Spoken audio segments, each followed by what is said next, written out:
Ang hirap, di ba? Nasa punto ka na parang lagi kang stuck sa buhay mo. Ayaw mo na sa ginagawa mo, pero wala ka naman choice kasi kailangan mo kumita ng pera. Feeling mo underpaid ka, tapos overwork pa. At parang walang sense yung ginagawa mo. Gusto mo magka-breakthrough sa business mo, sa career mo, sa trading. Pero kahit anong effort mo, parang laging may kulang. Alam mo yung pakiramdam na parang may mali. Yung ginagawa mo naman lahat. Nag-hustle ka, grind. Pero wala namang nangyayari. Yung hindi ka nagpo-progress, tapos feeling mo merong invisible wall na laging pumipigil sa'yo. Nanggaling din ako dyan. Lahat ng pwedeng diskarte, lahat ng pwedeng gawin, tinry ko. Lahat ng ways na sinabi sa akin kung paano kumita ng malaki, lahat ng diskarte, nagpa-mentor din ako, gumastos ng malaki, para lang makahanap ng sagot. Pero, what if sabihin ko sa'yo na meron akong mga na-discover na pwede magbago ng buhay mo instantly? Yung isang snap lang, parang magic. Alam ko medyo mahirap paniwalaan, pero after mo panoorin tong video na to, magkakaroon ka ng tamang tools at mindset para ma-achieve kung ano man yung gusto mo sa buhay. At masasabi mo sa sarili mo na wala pala talagang imposible. Panoorin mo to hanggang dulo and I'll show you how. So, ready ka na ba? Let's go! First step is gain clarity on what you want. Have you ever felt na busy ka naman pero parang wala naman nangyari sa buhay mo? Eto, imagine driving a car. So, punta ka sa kotse mo, tapos wala kang destinasyon. Paikot-ikot ka lang, di mo alam saan ka pupunta, ubos oras mo, ubos din gas mo, pero wala ka namang nararating. Ganyan ang nangyayari kapag di mo talaga alam kung ano ba talaga gusto mo. You end up doing so much pero feeling mo wala ka na pupuntahan. Kahit gano'n ka ka-effort, parang stuck ka pa rin sa buhay mo. Pero alam mo ba na merong mga tao na akala nila, alam nila kung ano yung gusto nila. Sabi nila gusto kong yumaman, sabi nila gusto kong maging masaya. Sounds okay, pero hindi siya actionable eh. Hindi siya ma-measure, kaya hindi mo alam kung paano siya ma-achieve or kung na-achieve mo na talaga siya. Let me share a quick story. Meron akong friend, sobrang sipag niya. Mataas yung posisyon niya sa company niya. Tapos, meron din siyang mga side hustles. Sobrang busy niya, pero one time lumapit siya sa akin. Sabi niya, pagod na ako. Pero parang wala akong nararating. So, nagulat ako kasi mukhang okay naman siya. So, tinanong ko, ano ba talaga yung gusto mong ma-achieve sa buhay mo? Hindi niya ako masagot. Doon ko na-realize na kahit gano'n ka kasipag, kung di mo alam kung saan ka papunta, you'll keep running on circles. Ngayon, imagine this. Meron ka ng direksyon, meron ka ng gusto. Alam mo na yung gusto mo, yung specific ha. And lahat ng ginagawa mo is aligned dun sa gusto mo talaga. Hindi ka lang basta busy, hindi ka lang basta nag-grind. Kumbaga, lahat ng effort mo ay purposeful. Kumbaga, everything becomes intentional. Parang sa friend ko kanina, ang gusto pala niya is work-life balance. Kumbaga, meron siyang enough na money and magkaroon siya ng maraming time mag-spend sa family niya. Sobrang ginilingan niya sa work niya na ilang beses siya na-promote na pabisi siya ng pabisi, yung pala, hindi naman pala yun ang gusto niya. Meron akong papagawa sa'yo. Kuha ka ng pen and paper, tapos magsulat ka ng 3 goals. Alam ko marami kang goals, pwedeng 10 yan or 20. Pwede mong gawin 20 or 10, pero ang pinakatingnan mo lang muna is yung top 3 goals mo. For example, may personal goal ka, yung gusto mo achieve sa sarili mo. Travel to Japan this April. Ayan. Or financial goal na gusto mo kumita ng ganito sa isang buwan. So, lagay mo dyan, I want to earn 100,000 pesos in 1 month.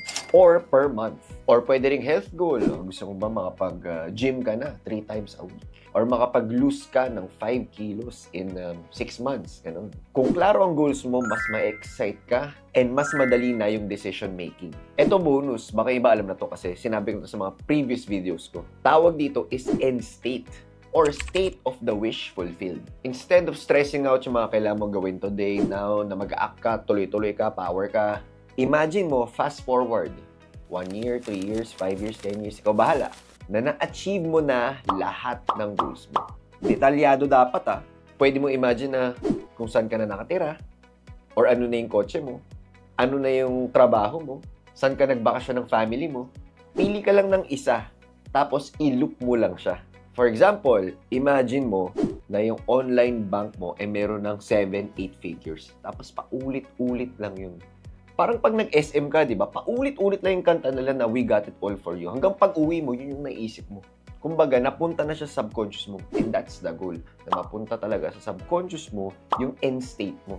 And once sobrang clear ka na sa end state mo, yung mga action steps will naturally appear. Yung mga connection na kailangan mo, yung mga opportunities na kailangan mo, darating at darating siya. Ma-attract mo siya.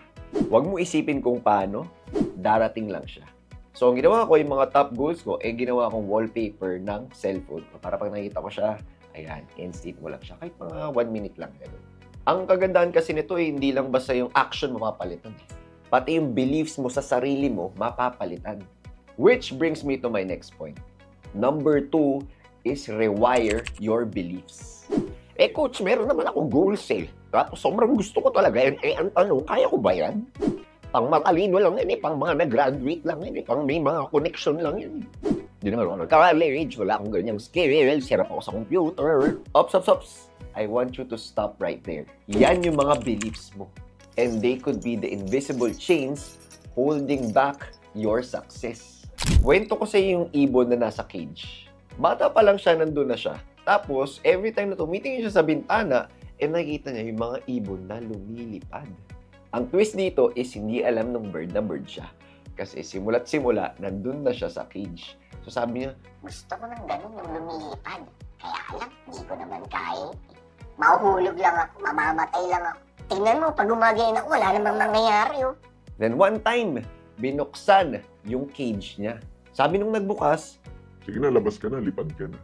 Paano ako makakalipad? Hindi nga ako ibon. Tingnan mo, wala takot nga ako sa heights Hindi naman ako ibon.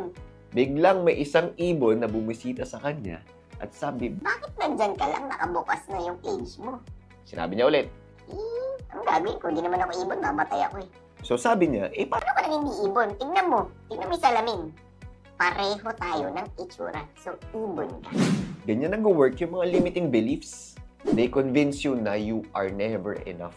Na hindi ka capable, na yung success na yan para lang yan sa mga ibang tao. Pero, here's the truth. You are capable. Lahat ng kailangan mo nasa'yo. Kailangan mo lang maniwala sa sarili mo.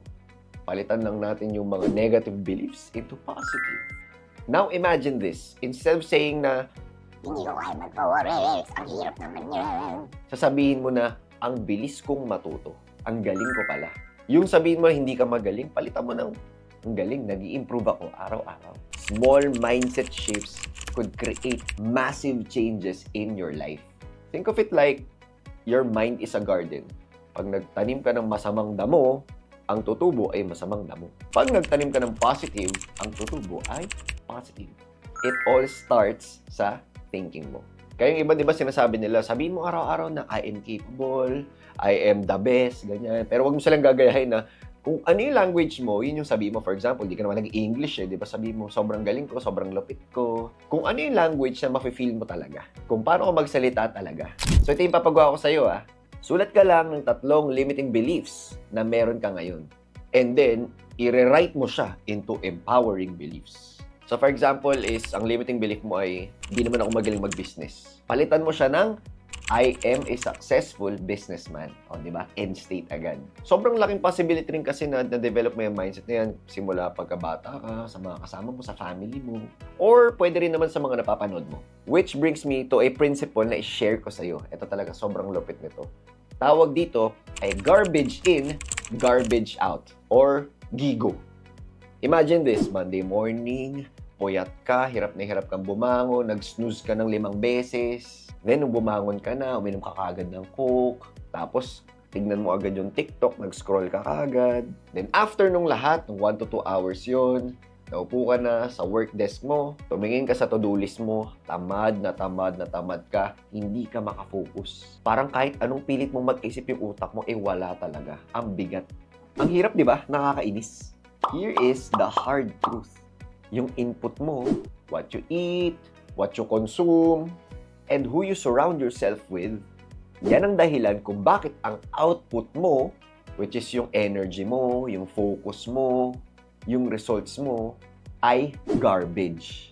At kung hindi mo to babaguhin, masastuck ka lang sa vicious cycle na to. Ito pa yung malupit, hindi lang siya basta sa mga kinakain mo or sa social media habits mo. Pwede mo itong ma-apply sa lahat. Paano kung yung utak mo naman ay laging pinapasukan ng mga toxic, yung mga chismis, anything na sobrang low quality na shows. Ano resulta? Magulo, tamad, walang creativity, laging may brain fog. Kaya kung garbage ang pinapasok mo, huwag mo expect na treasure yung lalabas. Now, imagine this. Gising ka sa umaga, sobrang sarap na una ka pa sa alarm mo. Tapos timpla ka ng barley mo, ininom mo yung barley mo. Kain ka ng healthy breakfast, tapos magbabasa ka ng isang chapter ng libro. Then, ipaplano mo yung araw mo for 10 minutes. Tapos, umupo ka na sa work desk mo nang hindi mo chinecheck yung cellphone mo. Ngayon, sobrang focus ka, sobrang energized, at ready ka nang i-conquer yung to-do list mo. Yung dating ginagawa mo ng 3 days, kaya mo na lang gawin in 4 hours. Sobrang lupit, di ba? Yan yung power ng high-quality input. Sobrang transformed yung output mo. Para ka naka-cheat code, biglang nagiging madaling work mo, sobrang daming ideas, sobrang daming creativity, ang daming bilang opportunities, ang bilis ng mga results. At ang maganda dito, you don't need to make drastic changes. Simple, consistent choices lang gagawin mo, and it will really change your life. Imagine mo na lang yung buhay mo, meron kang graph or meron kang chart. Lahat ng ginagawa mo, what you eat, what you do, what you consume, what you watch, who you with, nagiging data points. Every time you watch something negative like chismis, yung productivity graph mo, it dips. Or mga trash content. Kung kumain ka ng fast food meal, pero every time na magbasa ka ng life-changing na libro, ayan, tumataas siya. Natulog ka ng maaga, hindi ka ng Netflix masyado, tataas siya. So ang tanong, ano ba itsura ng graph ng buhay mo? Ganito ba? Or ganito? Umaakit ba siya consistently? Or puno ng dips and crashes? At nag-negative na, nasunog na yung account mo. So ito yung challenge ko sa'yo for the next 7 days. I-track mo lahat ng kinukonsume mo. Food, content, yung mga friends. Then subukan mo improve little by little. Hindi naman kailangan sobrang drastic change na bukas 6 a.m. ka na gumigising. Konti-konti lang. Little progress. Slow is fast.